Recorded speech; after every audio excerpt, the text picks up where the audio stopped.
Bismillahirrahmanirrahim. Assalamualaikum warahmatullahi wabarakatuh. Alhamdulillah wa syukurillah mitra-mitra kaum dangu sadayana urang basi kana tiasa patepang dangu deui tiasa sasarengan deui sok sanoes mung di Jomantara. Alhamdulillah dina dinten ayeuna urang neraskeun dianca dongeng anu ketunda dina dinten kamari jajarna si Kamil. Mitra sebenarnya kolong tinggal waktu semangat urang dilajengkeun wae deung surat teh wilujeng dangukeun wilujeng manco dina hapena sewak-sewak. Runga. Para mitra kaum dangu sadayana. Nyimas Dewi Keningan jeung Prabu Waringin Sungsang anu keur carios. Brakeun eusi hatena masing-masing.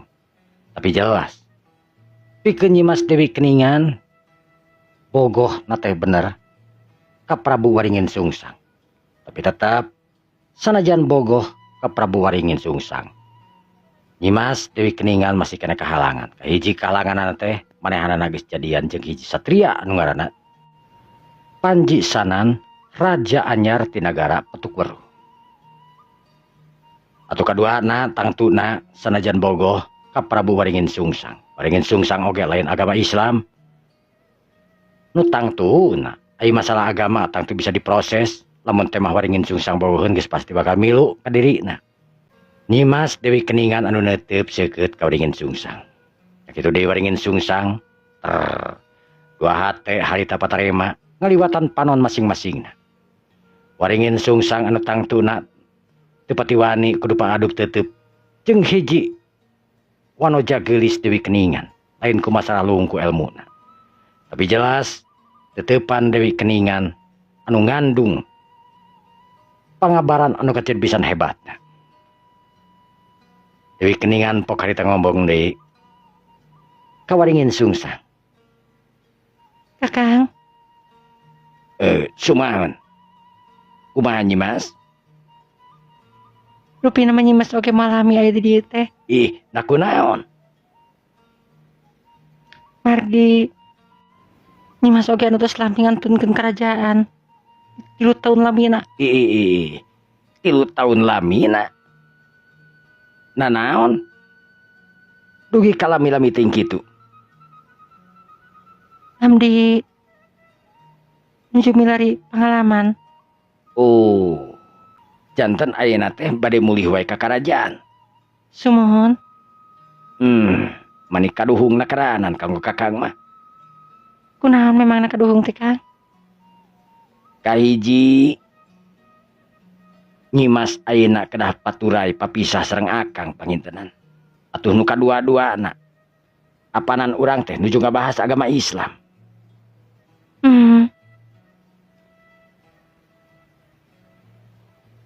Kakang Prabu Waringin Sungsang ting saliwang ting salempang pami kakang bade ngabahas anu langkung jero mangga dongkap we sumping we ka nagara jati kamileung ka atau nepi jati kameling. Oh gitu. Waduh. Kakang asa isina keranan pami kedah sumping ka nagara jati kameling teh. Nah kedah isin sagala rupi. Anggap we kakang tetamu ka nagaraan ti nagara Galapasi. Tapi kakang ketenging kaget pami aya nu dongkap ka ieu pitempatan. Ih. Saha kinten-kinten nu bakal ka dieu pitempatan? Hiji satria nu gagah sakti. Hiji satria nu gagah sakti. Saha? Namina Prabu Panji Sanan. Ih. Prabu Panji Sanan. Saha Prabu Panji Sanan teh? Kangkang tangtos name terang. Hiji raja ti nagara Petukweruh. Ti nagara Petukweruh. Sakaterang kakang nagara Petukweruh teh dirajaanku Prabu Sapujagat. Kunaon jadi Petukweruh dirajaanku eta jalmi nu namina Prabu Panji Sanan. Saha Panji Sanan saleresna? Kakang Panji Sanan mangrupakeun hiji satria nu gagah sakti Kang. Anjeunna anu nyebarkeun agama Islam. Khususna di tatar Jawa, di tanah Jawa. Gitu. namun paminum bikat dugi ka dieu kayu pitempatan pasti anjeunna bakal nawiskeun tur ngenalkeun agama Islam eta mah teu langkung kakang. Nah kakang bade kumaha yang hareupan eta satria anu namina Panjisanan. Aduh, aya masalah deui wae. Mung sakitu ti abdi mah kakang ayeuna abdi kada angkat ka nagara Jati Kameling. Sumuhun geulis. Kakang rupina dina waktos anu moalami deui kakang pasti bakal namu ka nagara Jati Kameling. Diantos Sanggeus puguh kitu mah harita Nyimas Dewi Nyimas Dewi Keningan. Harita undur diri ngablesat leungit ilang tanpa karana nuju mulang ka nagarana nyaetana nagara Jati Kameling. Ngaran Nyimas Dewi Keningan ayeuna geus jadi kacapangan ka sabanagara. Hiji satria awewena satriawati di nagara Jati Kameling anu ngaramah ka setiap nagara. Geus naluk-nalukeun sababaraha hiji nagara nu kaasup nagara Kalowa. Nu dirajaan ku Raja Gagah Tursakti raina Prabu Waringin Sungsang nyaeta nu ngaran Prabu Waringin Jati. Anu ayeuna geus jadi patalukan Nyimas Dewi Keningan anu tangtuna. Kerajaanana ayeuna taluk di bawah kekuasaan di bawah kekawasaan nyaetana kekawasaan Raja di nagara Jati Kameling. Nyimas Dewi Keningan oge sebenarnya lain teu sanggup nalukeun kerajaan Galapasi. Tapi deing kunaon? Nyimas Dewi Keningan asa teu tega nakeranan lamun kudu tarung deui jeung Waringin Sungsang. Sanajan kumaha oge Prabu Waringin Sungsang teh lain agama Islam. Hayang dina hatena sebenarnya Dewi Keningan nalukeun kerajaan eta. Kerajaan raksasa, kerajaan gede nu dirajaan ku Prabu Waringin Sungsang. Tapi hate leutikna anu memang bogoh. Anu memang katarik ati kabanang rasa ku Prabu Waringin Sungsang ngajadikeun sagalana jadi bimbang. Jadi bingung nu antukna Nyimas Dewi Keningan bahwa hate anu memang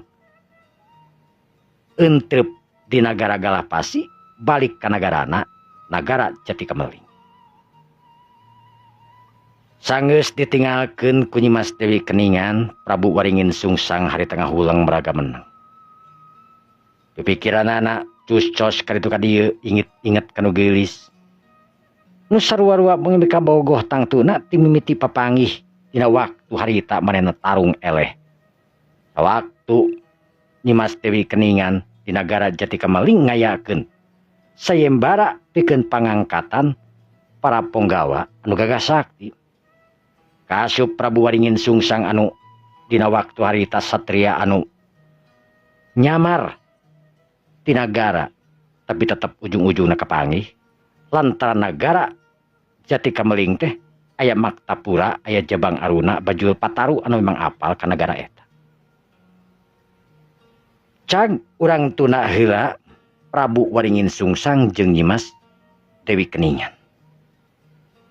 Ayeuna urang caturkeun ki Senopati Janur Urip.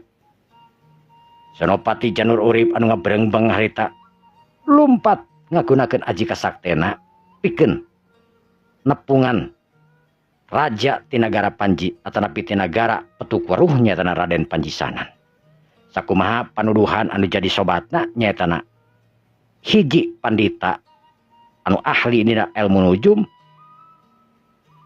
anu aya di leuweung sanan. Cucurilatanana awakna Senopati Janur Urip anu gagah tur sakti tangtuna.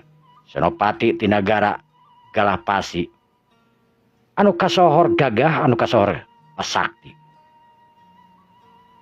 Harita bebersatan reg Senopati Janur Urip harita eureun. Dina batina Senopati Janur Urip harita ngomong. Ulah ayeuna geus aya di setengahing perjalanan. Nu tangtuna masih keneh jauh ka Petuk Weruh teh. Kudu meakeun waktu setengah poe deui.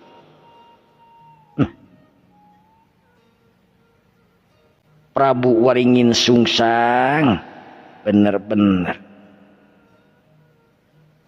sebenarnya aing teu hayang kudu liliaran kawas kieu ieu. Tapi demi ngabdi ka raja, ngabdi ka rahayat ka nagara Galapasi, ieu tugas aing kudu sabisa-bisana mereskeun ieu tugas. Ek lumpat deui we. Senopati Janur Urip harita teu mikirkeun kana dahar, teu mikirkeun kana itu jeung ieu. Blesat deui harita lumpat. Lumpat ngablesat nuju ka nagara Petuk Weruh lantaran lamun teu lumpat setengah poe deui ku jalan biasa. Tapi lamun lumpat bisa jadi waktu setengah poe bisa kapotong tu kapungkas. Waktu anu memang hebat. Waktu anu memang kacida pisan jauhna. Heuleut sababaraha waktu Raden Senopati Janur Urip. Senopati Janur Urip harita nepi ka pelataran kota raja. Henteu kudu setengah poe dalantaran ku lumpat teh ngagunakeun ilmu panemuh jampe pamakena khusus paragi lumpat. Awakna anu bisa cepet tur gancang jadi ibarat kilat ceuk paribasana. Senopati Janur Urip anu nangtung mancuh dina tangtunganana neuteub seukeut ka jauhna. Potongan senopati anu teu dirobah tangtuna jadi perhatian ka sararea. Para ponggawa anu ningali aya satria anu nangtung mancuh harita keur ngawaskeun ka dirina ngarasa curiga. Limaan ponggawa anu nyampeurkeun harita ngagunakeun kudana. Sanggeus deukeut eta ponggawa pok nanya. Tapi anehna eta ponggawa teh sanajan gereng, sanajan dina leungeunna samakta ku pakarang tapi sosap. Alatanapi eta ponggawa teh sopan keranan. Assalamualaikum Kisanak. Senopati Janur Urip bingung harita lantaran eta assalamualaikum manehna can pernah ngadenge. Kapaksa ngara eta jalma diganti meureunna. Lantaran ieu jalma teu ngartieun. Sampurasun Kisanak. Oh, rampes. Aya maksad naon salira ka nagara kula? Rupina salira satria ti nagara mana ieu teh? Hampura. Memang kaula salah sahiji senopati ti nagara Galapasi. Ngaran kaula Senopati Janur Urip. Di nagara Galapasi. Anjeun anu nangamina Senopati Janur Urip. Sumuhun. Aya pikeun saeu naon? Salira sumping ka ieu nagara Petuk Weruh. Salaresna jisim abdi sumping ka ieu nagara teh sanes munganggo jalan-jalan hungkul. Sanes bade lumantung tangguh laku, lumampah tambah seja. Aya niat anu utama nyaeta kaula teh hoyong pepenak sareng Gusti Prabu Raden Panjisanan. Oh. Nah salira diutus, salaresna kula teu diutus. Namun kaula dipiwarang ka ieu pitempatan teh ku hiji satria, ku hiji pandita, ku hiji maharesi. Saha eta teh? Anu namina Ki Pandita Sabtulilo. Oh, kira si Sabtulilo. Sumuhun. Anjeunna miwarang nepangan ka Gusti Prabu Panjisanan.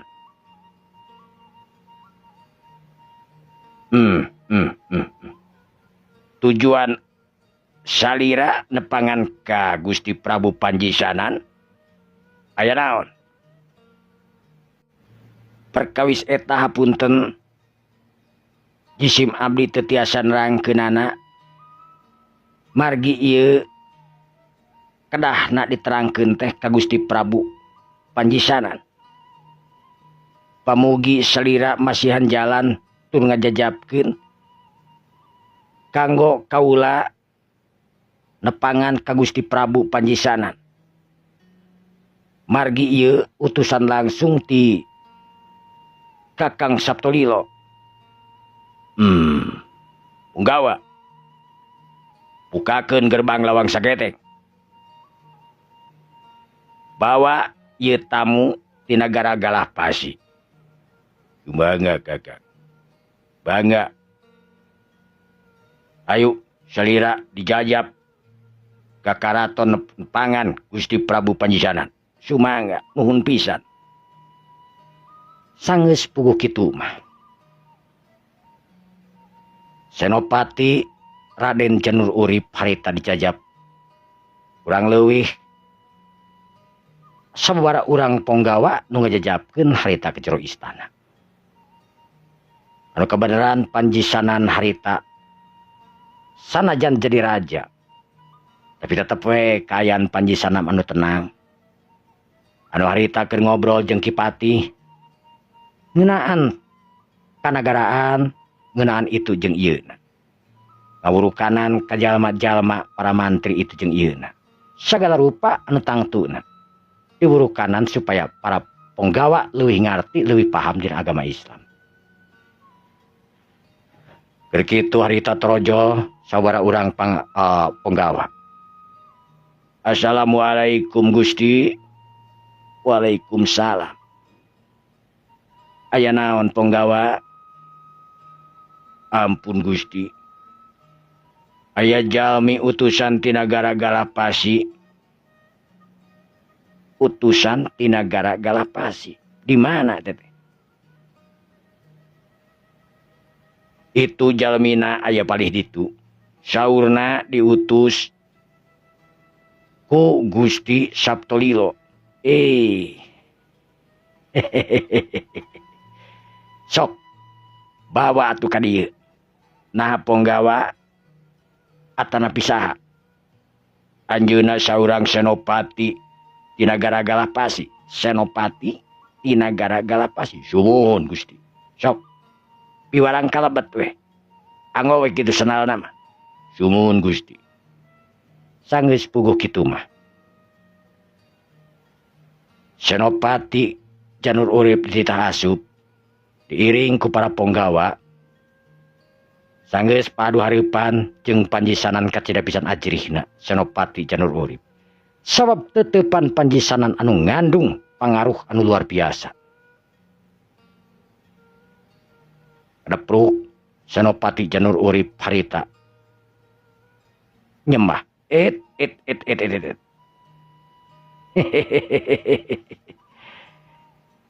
anjeun di dieu teu bisa nyemah. Ampun Gusti. Kaula nyangakeun semapangabaktos.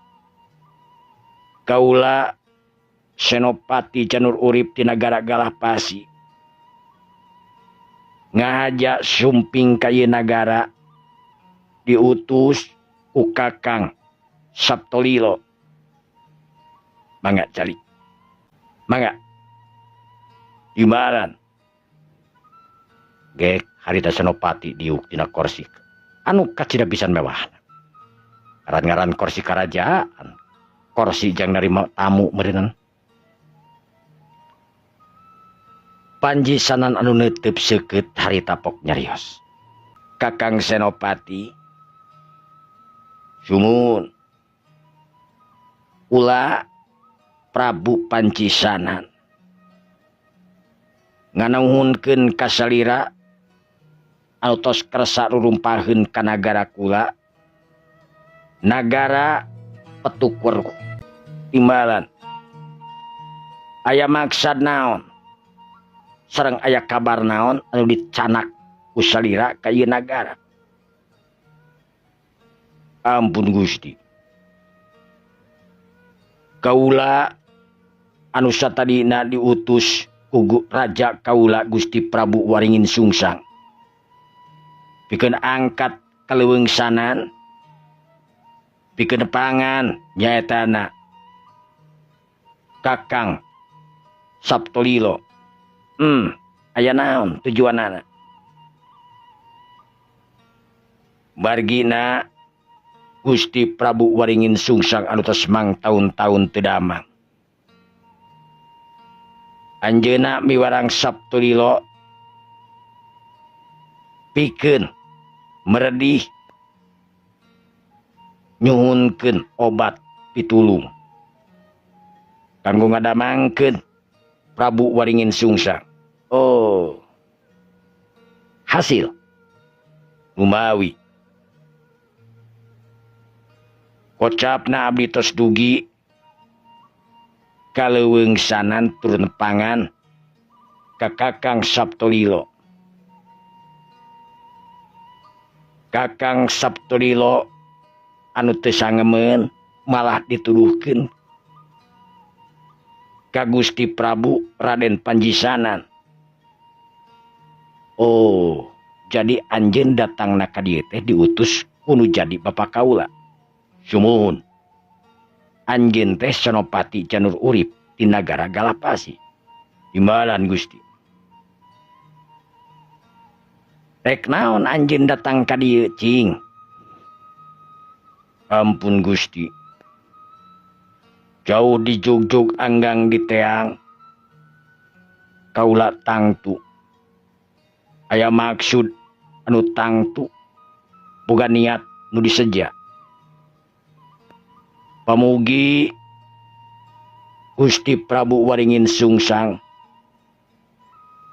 tiasa dicageurkeun tina sagala panyawatna anu tos tahun-tahun teu tiasa usik teu tiasa malik.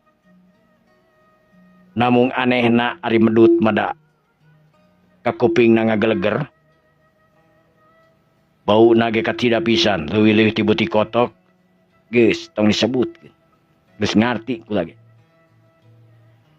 Jadi tunjuan anjeun ka dieu teh menta pitulung. Timbalan Gusti. Sabenerna Prabu Waringin Sungsang ayeuna geus cager. Tos damang. Piraku Gusti. Prabu Waringin Sungsang teh memang ayeuna ragana geus cager cuman batina anu memang gering.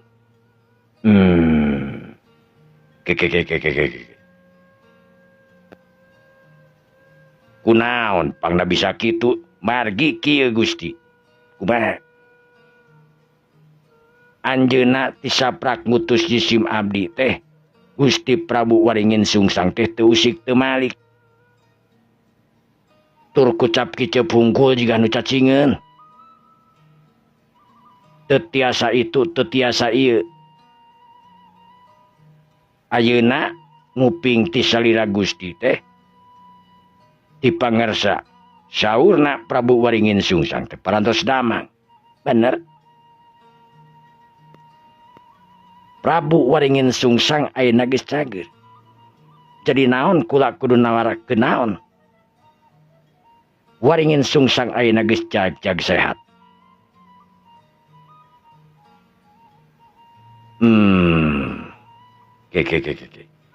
Senopati Janur Urip ngerasa bingung. Jadi itu datang ka dieu geus tepi ka dieu cenah Prabu Waringin Sungsang geus cager. Aduh. Kaula banget ku bingung Gusti. Anjeun percaya kana omongan kula? Tangtos percanten. Lamun anjeun percaya, leuwih hade anjeun balik. Sabab Prabu Waringin Sungsang ayeuna teu ngabutuhkeun pikeun ngubaran awakna. Anu dibutuhkeun ayeuna ku Waringin Sungsang teh nyaeta hiji kepercayaan anu nyangkaruk dina batina. Kepercayaan. Bener. Na maksudna kepercayaan naon?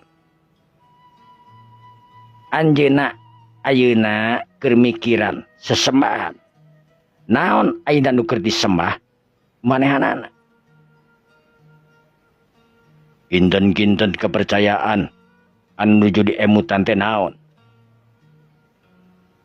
Kapercayaan anu keur dipikiran ku Prabu Waringin Sungsang teh nyaetana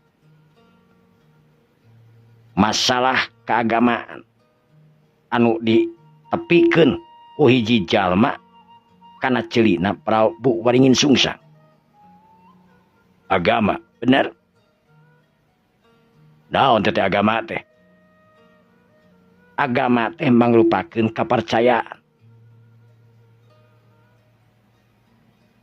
anu ditepikeun ka manehanana nyaeta mangrupakeun kapercayaan agama Islam. Tah ku ayana agama Islam anu nepi kana diri manehanana, anu nepi tur kadenge kana ceulina, ayeuna jadi kapikiran terus ku manehna. Kinten-kinten saha anu ngadugikeun?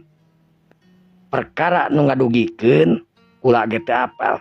Saha eta jalma nu geus ngabejaan? Ngan anu jelas nu katingali ku kula kitu. Lain ngahruk ayeuna mikiran panyakit anu geus cager. Sabab Prabu Waringin Sungsang ayeuna geus jag-jag waringkas. Teu kakurangan nanaon. Ngan eta we. Sanggeus ngadenge ajaran agama Islam nu ditepikeun ku hiji jalma ka dirina, hiji satria ka dirina. Ayeuna nu jadi kapikiran ku Prabu Waringin Sungsang.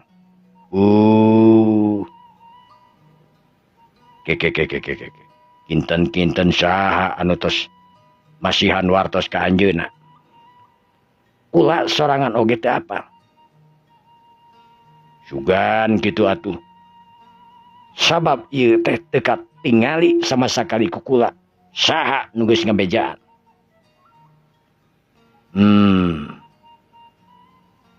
Janten kitu. Keun kula ayeuna nu tangtu bakal datang ka nagara Prabu Waringin Sungsang, bakal ngajelaskeun naon anu disebut agama Islam. Kepercayaan anu memang dianut ku kula agama Islam. Bener? Kanggo anjeun ayeuna leuwih hade mulang ka nagara, sabab nagara anjeun ayeuna teh butuh bantuan itu jeung ieu ngaromak tatana nagara. Bejakeun ka Prabu Waringin Sungsang, kula Raden Panjisanan bakal datang nyambangan ka nagara anjeun. Sumuhun Gusti. Iraha kinten-kinten masalah eta mah bisa wae isuk pageto kula datang. Sumuhun Gusti. Ral, anjeun ayeuna mulang bejakeun ka Prabu Waringin Sungsang yen kula Panjisanan bakal datang. Pamikitu kaula permios pikeun mulih ka nagara kula Galapasi. Ral, sanggeus puguh kitu mah Senopati Janur urip undur diri. Kebat lalampahanana pikeun mulang ka nagara Galapasi. Sedengkeun Prabu Waringin Sungsang anu bener naon anu diomongkeun ku Panjisanan dirina sanggeus ditinggalkeun ku Nyimas Dewi Keningan pagaweana ngalamun. Ngalamun mikiran naon anu kudu dilakukeun ku manehanana. Sanggeus Dewi Keningan ngabejakeun lamun tema hayang kawin ka Dewi Keningan atawa kawin ka jalma anu memang geulis kawas Dewi Keningan teh kudu meluk hiji kepercayaan anu disebutkeun agama Islam. Prabu Waringin Sungsang nepi kapikiran berang jeung peuting eta nu ngaran agama Islam. Dina hate leutikna manehanana hayang apal jujutanana agama Islam kawas kumaha jero-jeroanana. Sabab Dewi Keningan kur ngabejakeun salintas sungkul cenah sababna dirina mangrupakeun awewe anu kur ngabejakeun tapi teu bisa lamun temah kudu nyunatan eta jeung ieuna.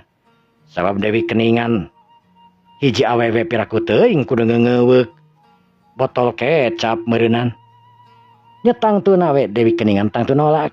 Ngan Dewi Keningan ngabejaan bakal aya satria nu datang ka eta pitempatan anu ngaranna Panjisanan. Prabu waringin sungsang jelas tina waktu harita mikiran berang jeung peuting.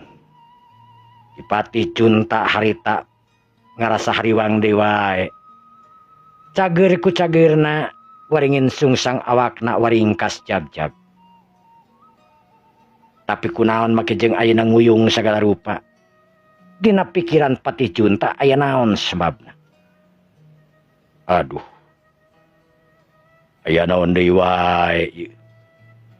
Prabu waringin sungsang ayeuna cager ku cagerna awakna jag-jag waringkas teu kakurangan itu jeung ieuna sehat walafiat. Tapi kunaon ayeuna make jeung ngalulungkut sagala siga aya nu keur dipikiran moal kitu mikiran wanoja anu geulis rancunit Nyimas Dewi Ratu Dewi Keningan mah. Bisa jadi anjeunna kegeringan ye ditinggalkeun ku nu geulis sigana mah ye. Ieu mah kudu ditanya jigana ku kula ye. Nu saterusna Ki Patih Junta harita ngadeuketan. Sampurasun Gusti, rampes. Aya naon Ki Patih? Ampun Gusti. Abdi ningali Kangjeng Gusti Prabu waringin sungsang teh teu enjing teu sonten teu beurang teu peuting, katingalina ngalulungkut jiga belut, ngalulumpang jiga lele. Aya naon ku aya naon ieu teh geuningan? Dugi kakeun hulang jentul sapertos kitu. Punten Gusti. Alus Kakang Patih. Sabenerna kurang teh kula teh lain mikiran nagara, lain mikiran diri pribadi, lain mikiran itu jeung ieu. Tapi kula teh mikiran omongan Nyimas Dewi Keningan anu nyebutkeun ajaran agama Islam. Ajaran agama Islam, bener? Da kumaha kitu Gusti? Anu cenah mah ajaran agama Islam teh bisa nepungkeun manusia jeung pangeranana anu nyiptakeun urang sakabehanana. Kula jadi hayang apal, kula jadi hayang ngarti, kula jadi hayang paham. Sabenerna kumaha ajaran agama Islam teh? Nah naon bedana jeung ajaran-ajaran urang anu nyembah kana bonteng, nyembah kana palu, nyembah kana sagala rupa, taneuh oge disembah. Sebab pamikiran urang naon anu didahar ku urang pasti bakal nyehatkeun urang, taneuh tincakeun urang, bumi oge sarua, langit anu mayungan urang. Tapi saur Dewi Keningan jelas sadayana eta teu ngaruh, margi sadayana eta teh ciptaan anu disebutkeun cenah mah Sang Holik atanapi Allah Aja wa Jalla cenah mah. Tapi kula can apal saha ari ajoh Allah Aja wa Jalla, saha ari Sang Holik, kawas kumaha ciptaanana piraku na pikiran kula nu matak ayeuna kula mikiran teh hayang apal kawas kumaha sabenerna ajaran agama Islam. Oh, lain. Oh, memang benar. Sumuhun. Samalah kula oge boga niat hayang datang ka nagara Jati Kameling, hayang leuwih apa leuwih jero neuleuman agama Islam teh kawas kumaha. Kartos. Kula ayeuna boga pamikiran hayang datang ka nagara Jati Kameling, kumaha saur Kakang Patih? Saur jisim abdi sangi sakinten Gusti, pami gaduh niat anu leres-leres niat hoyong dongkap ka nagara Jati Kameling. Teu aya lepatna. Sabab naon anu disebatkeun ku Nyimas Dewi Keningan tangtosna bakal manfaat kanggo Gusti oge nagara urang. Bener kitu bisa. Cenah mah deui bakal aya satria anu datang ka ieu pitempatan anu ngaranna Gusti Prabu Panjisanan. Gusti Prabu Panjisanan. Saha teh deui? Ke asa anyar pinanggi. Ari Prabu Panjisanan teh saur Nyimas Dewi Keningan hiji satria nu parantos nalukeun Nagara petuk puluh. Nagara gagah, nagara sakti tapi taluk dina leungeunna Raden Panjisanan. Apanan petuk weruh teh pangintenan raja na teh nyaetana Prabu Sapujagat. Prabu Sapujagat ayeuna geus perlaya. Tos perlaya raja gagah sakti tos perlaya bener. Anu hartina Panjisanan teh luar biasa. Bener. Prabu Panjisanan teh memang hebat tur luar biasa. Waduh. Kula jadi milu kapikiran mun kieu mah Gusti. Geus ayeuna mah kula oge bener-bener mikiran terus-terusan mikiran kabita jeung hayang nyaho we. Kawas kumaha sebenarnya ajaran agama Islam teh. Dina hiji waktu urang datangan ka nagara Jati Kameling. Urang teleuman eta agama Islam teh kawas kumaha. Sumuhun Gusti.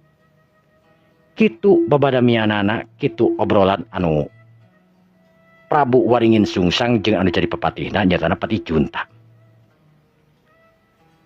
Sedengkeun di tempat lain hiji satria anu rada gelo nyaetana tangtuna we geus pada apal. Anu ngaran si Kamileung geus jelas atawa sok disebut nyaetana Raja Kameling. Si Kamileung atanapi Raja Kameling harita anu keur leumpang we ngingking bari hariringan. Da geus kitu ieu adatna. Pakaianana anu compang-camping seperti biasa we. Dan anda tenunjukkeun manehna saurang maharaja. Tenunjukkeun manehanana pingpinan tur pupucuk di nagara Jati Kameling. Tetep we si Kamileung anu baheula nu make pakaian robet jeung sajebana.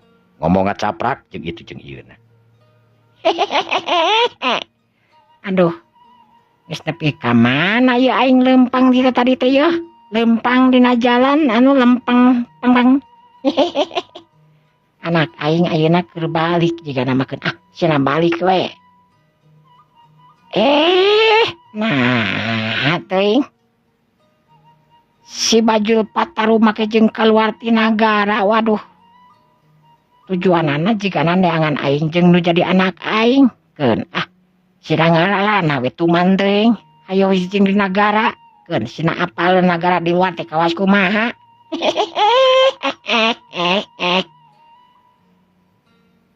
Si Kamileung harita leumpang kok anyog harita ka hiji perkampungan. Si Kamileung harita nangtung mancuh dina tangtunganana. Neuteup seukeut ka hiji tempat. Anu mana eta tempat teh mangrupakeun pedesaan anu kacida pisan hebat. Si Kamileung ningali ka eta pedesaan teh aya musola. Tempatna manika tingali endahna kerahanan. Cai curcor kenca katuhueunana.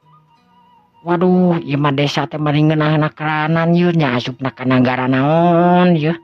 Moal mungkin lamun ka nagarana anu teu anu goreng mah ieu pasti nagarana samini hade-hadena ieu nagara pasti. Cek si Kamileung harita beri leumpang. Harita si Kamileung nu cungar cengir. Katingali aya jalma nu ningali teu marhatikeun ka si Kamileung anu leumpang bari budak deui sagala sirahna. La la la la la la la la la la la la la la la. Si Kamileung harita bari buntelanana dieserkeun.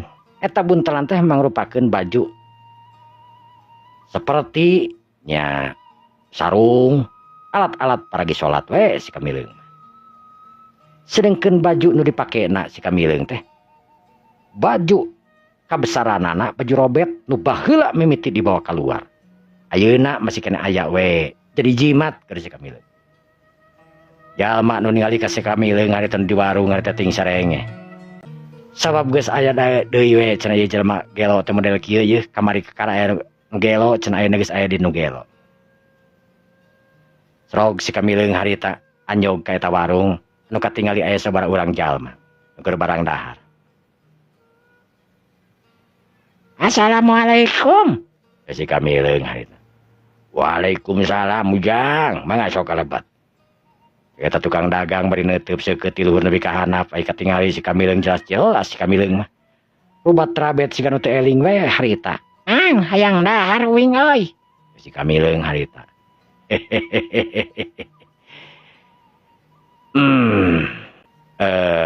Pada tuang Ujang. Pan tadi kayak ngomong wing hayang dahar mah nya ditanya deui. Oh, jika tajal masih abah-abah, jika nu teu percaya na keranan. Bari ningali kasih Kamileung anu tangtunganana becek pikirna buat ting ieu terek menta meureun. Si abah harita nyokot daun. Si Kamileung anu ningali kasih abah harita nyokot daun. Harita geus ngarti. Pasti si abah rek mere dahareun teh kana daun. Bah. Eta daun jang naon, Bah? Geus ayeuna mah dahar we nu penting mah yeuh nya yeuh tah ieu dibere deungeunna yeuh tah juk ka ditu juk ceuk si abah harita bari nimelkeun eta daun. Si Kamileung harita ngahulang daun harita dicokot we ku si abah teh atan ku si Kamileung teh nu saterusna disimpen harita dina meja di dahar ku si Kamileung camuil ngadon di dieu di ditu juk ceuk si abah ari ngomong nama leuleuy tapi lamun karasana mentak nyentuh ka jalma nu normal mah samarukna we meureun si Kamileung teh gelo beureun tapi dah katingali bajuna cumpang-camping jeung sagala rupana tangtunganna oge kawas kitu we. Si Kamileung harita pok ngomong. Bah, itu hayang daging wing mah, Bah. Si Kamileung harita. Geus we eta sayur. Teu naon sayur we. Juk ditu tuh dahar. Ceuk si abah harita. Bari kaluar ti warungna nu saterusna harita. Ngusapan ka si Kamileung ditungtun si Kamileung teh harita. Tapi si Kamileung nolak. Mungeun si Kamileung lain jelema gelo atuh. Cicing bawing keur dahar cok pamali. Yo, pamali lamun dahar diganggu teh. Abah teh kunaon kawas lain orang Islam wae, orang Islam lain, Bah. Abah mah urang Islam. Nah, tuh wing keur dahar mah jeung diganggu pamali teh ulah. Kun cicing daging we kadang daging. Ya si Kamileung harita. Si abah harita ngareret ka jalma nu tiluan nu marelong harita. Naon maneh make jeung marelong sagala jiga nu bingung nempo uing teh. Ya si Kamileung harita. Jalma nu tiluan harita kudu direret teh nemalan da nyaho jelema gelo teh kudu ditemalan kitu pikirna. Bah, hayang nginum wing, tapi hayangna cipanas ye wing malah. Mung titis teh kagok resep eta. Dengeunah. Siap. Cek si Kamileung. Cipanas Ujang. Nya cipanas. Aduh ulah tuh cipanas yang bisi ngaleteh tah sirah. Cek si abah harita bari nyengir. Nah, kana ujug-ujug kana sirah nginum kana sungut leteh sirah. Si abah harita nu ngarasa kesel, nu antuk da semu amek harita nyiuk eta cai. Nu saterusna dibikeun ka si Kamileung. Yeuh Jang tah cipanas tah. Sok cipanas tah. Cek si abah harita bari nyengir. Hayang puas jika nama kasih Kamileung ke jelema gelo. Si Kamileung harita nyengir. Bari jeung dina sungut rametek ku sangu sagala rupa. Utang ratong. Itu daging nah heula atuh Bah. Nah, itu tadi teh pan uing minta daging. Yeuh daging yeuh. Cek si Kamileung atuh si abah harita bari nyokot daging. Pelebah cekerna mas daging eta. Anu kieu teu beuk si uing mah ceker mah ping-ping. Cek si Kamileung harita. Si abah cengker tah jeung ping-ping tah sakalian. Cek si abah. Sampai dahar si Kamileung harita nyokot cai. Anu mana cai ge? Anu kot ngagolakna keranan. Si Kamileung teu basa-basingan regot eta nginum nepi ka beak dadas eta cai teh. Sedengkeun si abah kerung saban sakali harita. Si abah ngarasa bingung sabab si Kamileung meakeun eta cai. Gep dicokot ku si abah ditempoan geus puguh cai teh eueuh ditempoan. Duh ya tuh Bah mah nya saeutik mere teh. Sing pinu siga nu ti ikhlas mere teh. Si abah melohok ret kanu tiluan babatur ata urang dinya. Nu saterusna si abah nyiuk deui ngan regot deui ku si Kamileung harita nepi ka beak deui wae. Sangu anu memang saeutik teh harita seubeuh ku cai we si Kamileung. Daging beak si Kamileung sangu ge beak. Tinggal remehna eta si deui meureun dipicieun we. Bungkusna teh plastik atana teh daun teh. Si abah harita rada mimiti ngeleper. Ai ieu jelema teh na jelema bener atawa jelema stres gitu ya. Tapi lamun ningali kana tangtungan ieu aing jelema stres. Tapi lamun ningali ngadengikeun kana tata basana ieu jelema teh hideng ke punten Ujang ieu teh Ujang teh saha teh ya? Awing mah jelema, Bah. Nya, abah ge nyaho Ujang teh lain cicir. Jelema, namun jelema lain jelema mah meureun piraku teuing kawas kieu. Emang naon gitu, Bah? Henteu. Wing mangaran mah saha we Bah lah. Wing mangaran mah teu ngaran nu bener pokona mah. Teh si Kamileung harita. Eta jalma nu aya dirinya harita mah lohok ningali si Kamileung sawareh mating sarenge harita. Oh, gitu Jang. Nya, Bah. Si Kamileung harita gerowak kana bala-bala haseum harita teh meureun isuk-isuk teh ya. Si Kamileung cacamuilan harita mang bala-bala tuh lain kalamar ranyun kawas kitu. Eta nu direret harita. Langsung we ting raret ka babaturanana. Salah saurangna bapak-bapak nu geus bodak bukna harita ngadeuketan. Punten Jang. Ari Ujang teh bade ka mana atuh ieu teh? Wing teh keur ngalalana mang. Ieu calana wing ge nepi karabet, baju wing nepi karaget. Pasti sararea nyangkan gelo ka wingnya. Harita jalma lina malan kalau sing raret we. Tuh nyanget pasti nyangkan gelo ka wing sebenarnya wing teh linu gelo mang. Si Kamil. Punten Ujang memang da ningali angwana. Tong ningali kana pakaian ka jalma mamang. Yeuh. Mamang alina pakaian alus. Tapi centang tuh mamang sehat kan? Mamang pasti gering. Anak tingali dina bujur ge pasti mamang aya kurapan. Tuh aya mah teh kurapan. Sok buka pelegengkeun tah bol pasti aya kurapan ieu mah. Geus. Tah hapur besi teh. Aduh. Ampun ieu mah. Jadi ka jelema teh mang yeuh ngabejaan wing mantongan nilai kana pakaianana. Ya kena pakaian goreng, pasti jalma jahat, pasti jalma gelo. Tong. Tingkah jeung laku jalma teh da percuma pakaian alus ge aya tingkah jeung kalakuanana goreng. Mending pakaian goreng tapi tingkah jeung kalakuan alus. Lain uing muji-muji uing alus. Ngan ieu mah panilaian jelema ka uing lolobana nyangka jelema gelo. Rumasa uing make pakaian kawas nu rumpang ramping kawas kieu. Tapi uing mah insyaallah lain jelema jahat. Jelema gelo gitu. Eta mah nu di warung kabeh harita reuy beuneuh rai pias era pangpang nama. Mun dibareureum nakeranan seuri teh teu bisa balem deui aya geus dikitukeun teh. Oh, gitu Jang. Nya, nu matak oge, mangcek oge gitu. Tong ningali kana pakaian gorengna, jelema mah tong nganilai kana awakna. Saha nu nyaho? Buat teuing anu disemput goreng kurang ti leuwih alus tibatan emang, tibatan urang sakabehanana nya. Sumuhun. Buat teuing jalma nu ditilai kurang di aden-aden, di dama-dama, kalakuanana tukang korupsi, kalakuanana tukang ieu jahat. Sumuhun. Mantak ka jelema mah. Urang teh rek anu kitu ngahargaan, rek anu kieu ngahargaan. Ulah kena-kena kanu pakaian alus ngahargaan teh hayo tabeunghar da alus pakaianana teh nyaho jero-jeroanana bangsat teh. Sumuhun. Ayo we sumuhun atuh. Kali-kali atuh ngomong. Naon? Naon we leunca atuh bonteng atuh kitu. Lain nun tadi teh. Aduh. Geus mimiti stres jelema jigana.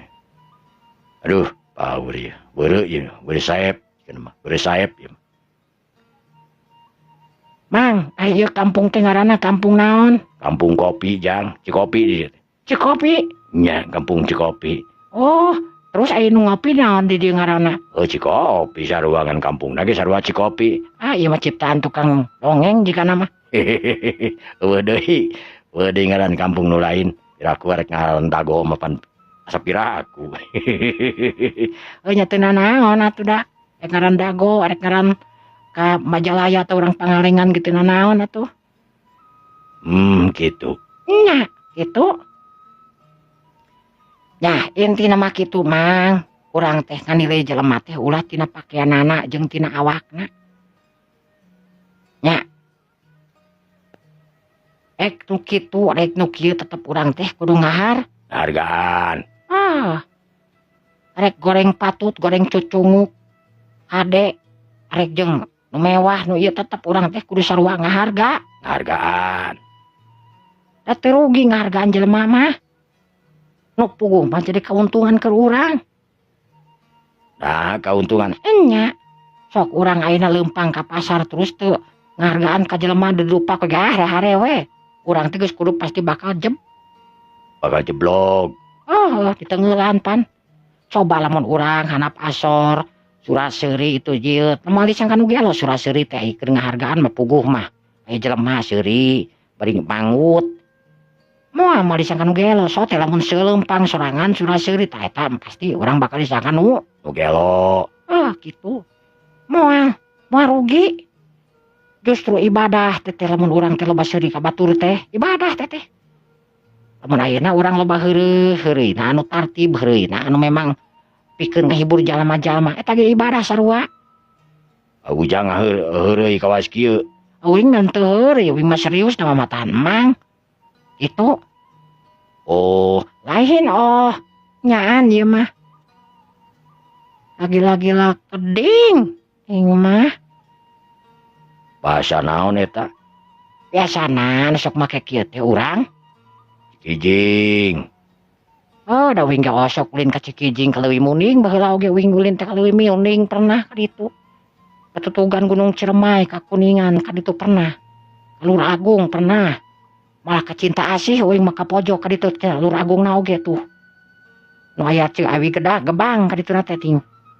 Ingat keneh we aing mah ka Kiai Jamal baheula teh. Naon teh menta pelet lain. Lain. Ulin we. Ada raditu mandala bapak santren uing masuk ulin gitu. Gitu. Lain nya baheula sok ulin ieu mah. Nanaon teh. Tong seuri ngewa. Da mun ngewa teh mun beurang jang. Dipeuting. Nya sarua we ngewa. Gitu. Jelema mah. Ujang teh ayeuna bade ka mana? Uing teh pan tadi geus ngomong uing teh bade ngalalana. Neangan pengalaman di piluaran imah uing teh. Kawit di mana? Uing mah jauh. Banjar Karang Pamidangan mah uing ti desa Kameling. Di desa Kameling. Di mana teh desa Kameling teh? Aya desa Kameling teh kaasup ka Karajaan Jati Kameling. Gitu. Lain ieu mah deui lele kali-kali atuh. Nya. Ujang teh ayeuna teh bade nuju ngalalana. Nya. Ari ieu teh kaasupna ka daerah mana mang? Karajaanna kerajaan mana? Ieu teh kalebetna ka Karajaan Kancana Mukti. Ka Karajaan Kancana Mukti. Nya. Sa teh Rajana Kancana Mukti teh? Ai Rajana Kancana Mukti teh nyaetana Raja Brahma Narata. Brahma Narata? Nya. Nah, ratana perbah naonna? Perbah irungna kitu? Nyadu kada tukang dalang geus sakainget teh sebenarna mah. Tukang dalang sakainget. Tukang dalang sakainget? Nya. Sakainget we. Pada buhan teu ditulis teh apana. Naon nu kainget dina otakna teh sebutkeun we, mata teu hideung teh jelema teh. Gitu. Anehnya bisa nu ngadengekeun. Tuh ge. Si Kamileung anu ngobrol di warung Jojo akrab we jeung urang kampung di badinya. Sabab si Kamileung memang jiwana kawas kitu, tukang akraban ngomong sanajan kasar oge si Kamileung tapi tetep sok make bahasa-bahasa pikeun nerangkeun itu jeung ieuna. Nyontak kaharti ku jalma-jalma. Si Mamang tukang warung hari tarada beureum beungeut tarada eraeun ku ucapan-ucapan si Kamileung anu rada nyindiran ka dirina. Lantaran tadi ieu bener-bener manehna anu nyangka ka si Kamileung teh jalma gelo. Atuh pok we harita si Mamang tukang warung harita ngomong, "Aduh, Jang. Mamang teh apunten pisan. Parantos salah sangki ka Ujang." Atuh nanaon mang da geus biasa ieu. Teu kudu asa boga kasalahan geus biasa ieu urang teh lain ngalakukeun kasalahan. Biasa ge lamun ngalakukeun kasalahan sugan we inget aing teh geus salah. Duh aing teh geus maok. Hare-hare we da geus biasa teh apanan biasa ge. Henteu kitu Jang. Nya pasti kitu da. Sabab jalma nu geus biasa mah geus katingali dina paromanana ge buktina eta kumis namplak-empluk kawas kitu. Nah ieu teh kada kumis sagala. Sabab dina janggota aya kumis 4. Aya janggotan 4 muluna. Geus katingali irungna rada benguk ka jero mah rada kesel ka jelema teh. Oh, gitu. Terus irungna rada etana ceulina rada cengkring. Rada mangkung gitu tah. Geus teu bener eta teh. Gitu. Sok kana segala rupa kieu mah tuh. Gitu. Nya geus teu kudu ngarasa salah itu jeung ieu dawing mah geus pasti ngahampura ka Mang. Gitu. Ya nuhun we Jang gitu mah. Jadi sabaraheun atuh Mang?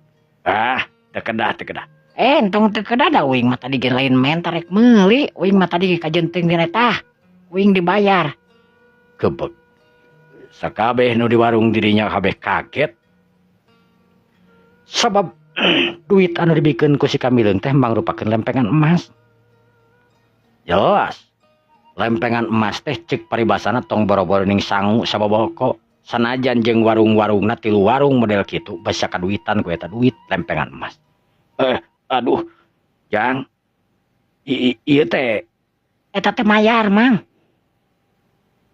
Tapi kan Mamang teu gaduh kanggo angsuna bujeng-bujeng aya ageung kawas kieu mah. Teu kudu diangsulan da uing mah mere. Ngan dahar ka Mang tadi meuli. Tah eta duit sesatna uing mere, Mang. Sok bagikeun ka jalma-jalma nu ngabutuhkeun. Kapan jelema teh meureun eueuh non teh henteu kabeh beunghar lain. Sumun. Ieu khusus mikeun ka jalma-jalma anu memang ngabutuhkeun.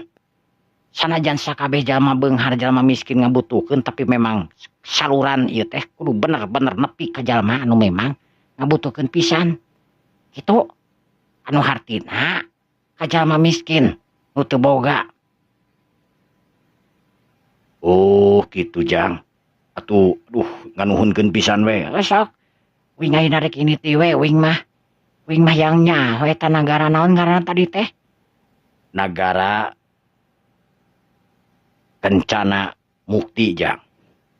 Nya Kencana Mukti anu ngaranna Brahma Kira Narata gitu. Nya. Eta di daerah dinya mayoritasna naon? Di dinya teh mayoritasna muslim Jang.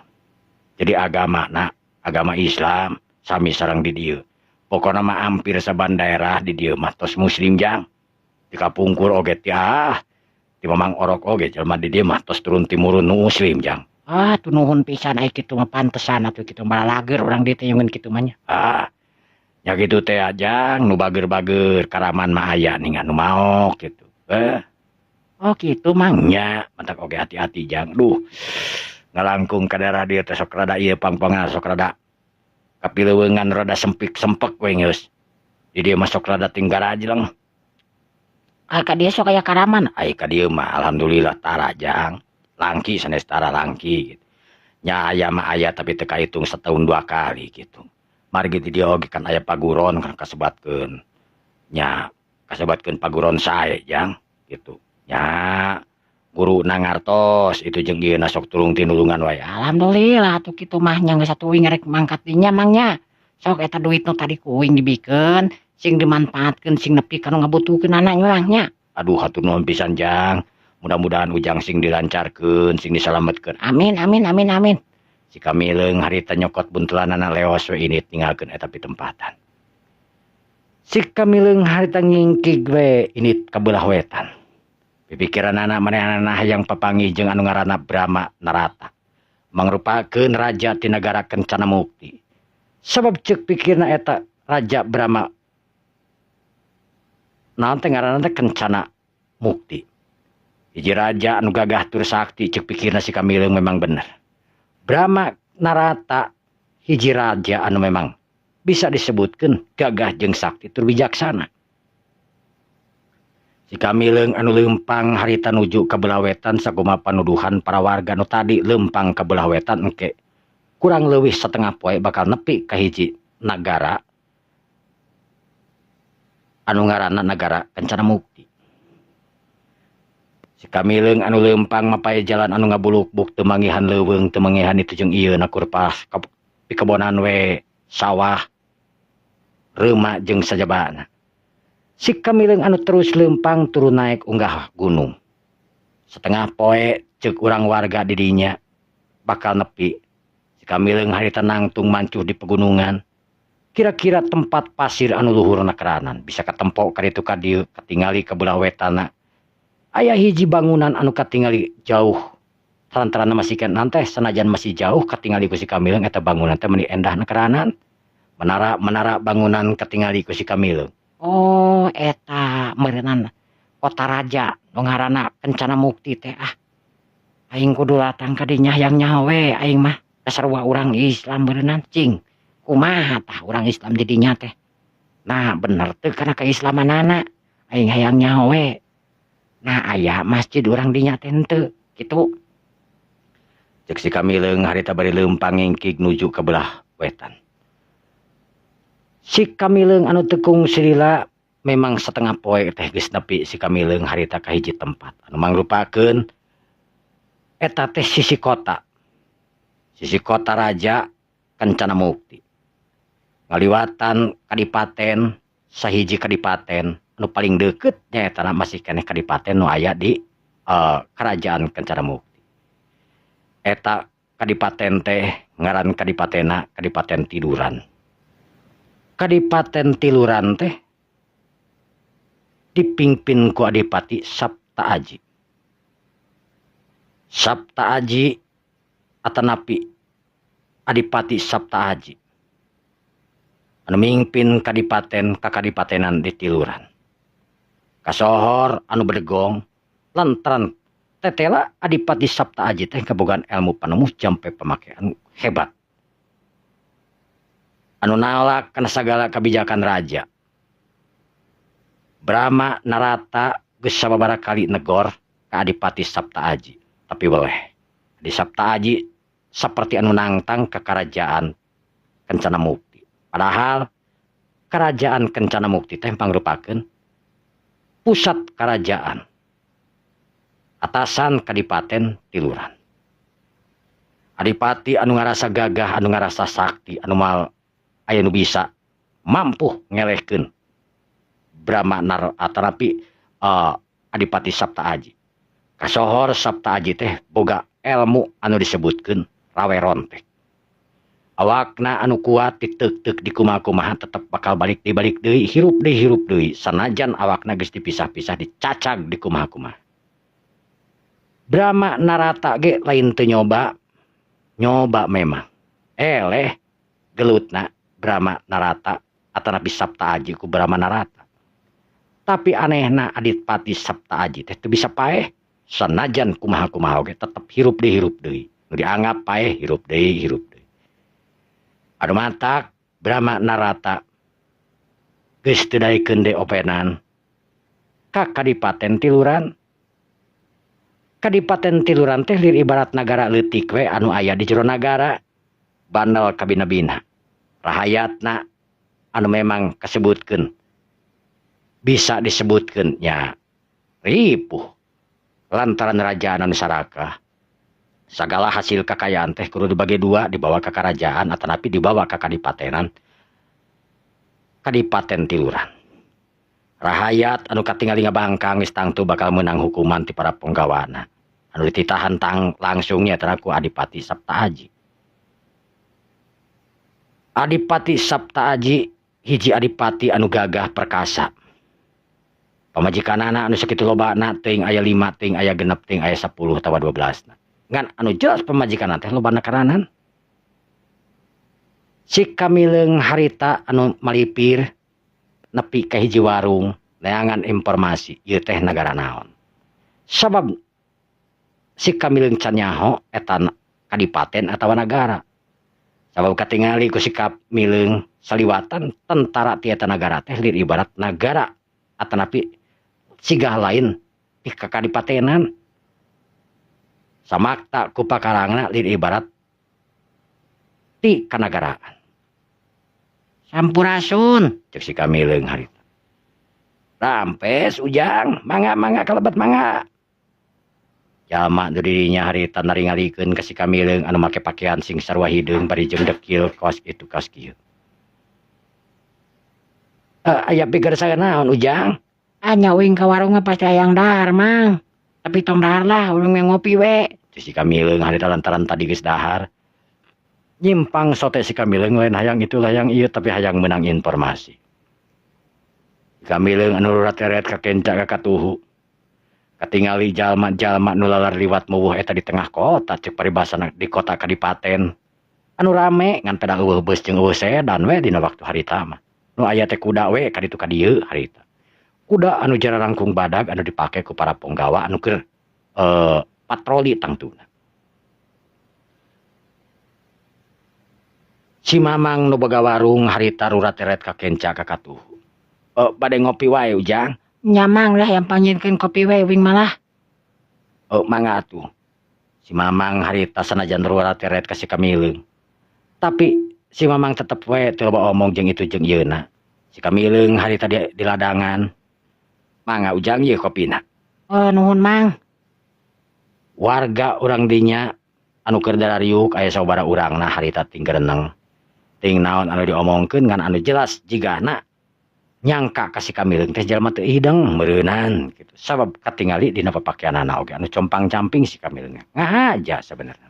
Da dina buntelan mah pakaian alus pergi salat si Kamileung.